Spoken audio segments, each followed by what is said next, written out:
grâce à 2012, ça a été une production quand même pas aussi petite que 2010, donc on est assez content sur 2012, mais ça n'a pas été non plus une très grosse production.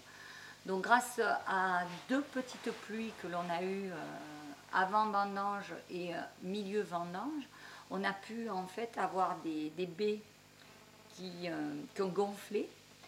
Et avec la concentration qu'on avait durant l'été, on a eu une très forte concentration, un petit peu de sécheresse, mais ça a donné des grains donc tout petits, avec des peaux très épaisses.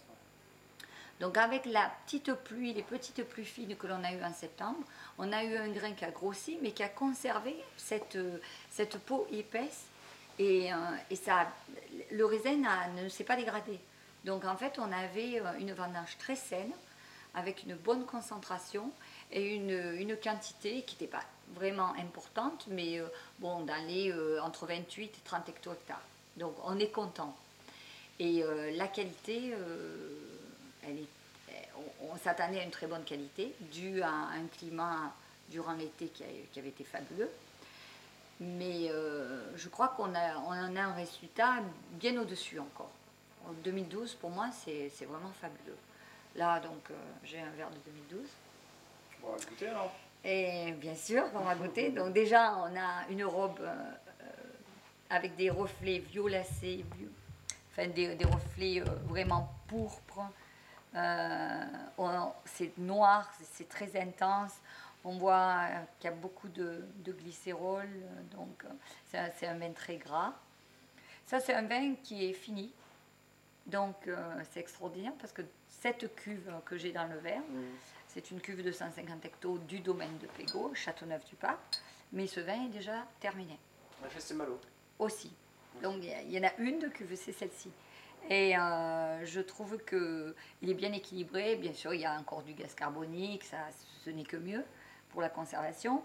On ne l'a pas encore remis en foudre, mais on va sous peu soutirer et mettre en foudre pour l'élevage de 2 ans, comme d'habitude. Soutirer, en fait, c'est... Soutirer, c'est en fait c'est pomper le vin qui se trouve au-dessus des lits. Et ensuite, bien sûr, les lits, ça fait partie des prestations viniques, donc on apporte les lits à la distillation. Donc le vin, ensuite, il est mis au propre. C'est son premier soutirage. Et une fois qu'il est mis au propre, on va pouvoir remplir les foudres et faire l'élevage en 2 ans, comme on fait habituellement, pour avoir une cuvée réservée 2012 qui sera embouteillée en 2014. Novembre 2014. Donc là vous allez le mettre dans les foudres. Oui. Et il va attendre 2 ans. Oui. Il sera en bouteille en novembre 2014. Donc quand il est en foudre, vous faites rien. Alors quand il est en foudre, bon, ça dépend. On goûte toujours nos foudres. On va dire quand il renarde, c'est-à-dire, c'est une expression, c'est-à-dire quand il est en réduction.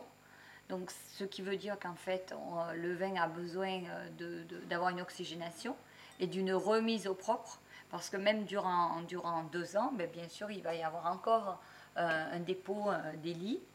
Et là, on va en fait encore soutirer. Donc parfois, on soutire 1 fois par an, ou on peut soutirer 2 fois par an, mais actuellement, on ne fait pas beaucoup de soutirage, parce qu'on ne veut pas quand même avoir à protéger notre vin avec du SO2.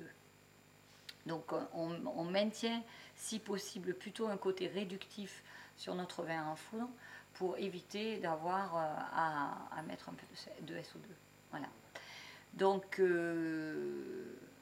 après 2 ans, on soutire, ou on soutire 1 fois durant les deux années, et on met le vin en bouteille. Alors normalement, on n'a pas besoin d'une filtration, mais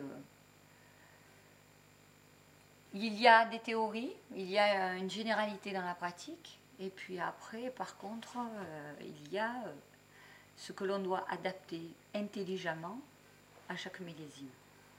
Voilà, pour moi c'est ça. On fait, bien sûr, nos méthodes sont celles-ci, celles-ci, celles-ci, mais je pense qu'on doit adapter au millésime ce qu'on sait faire. Voilà.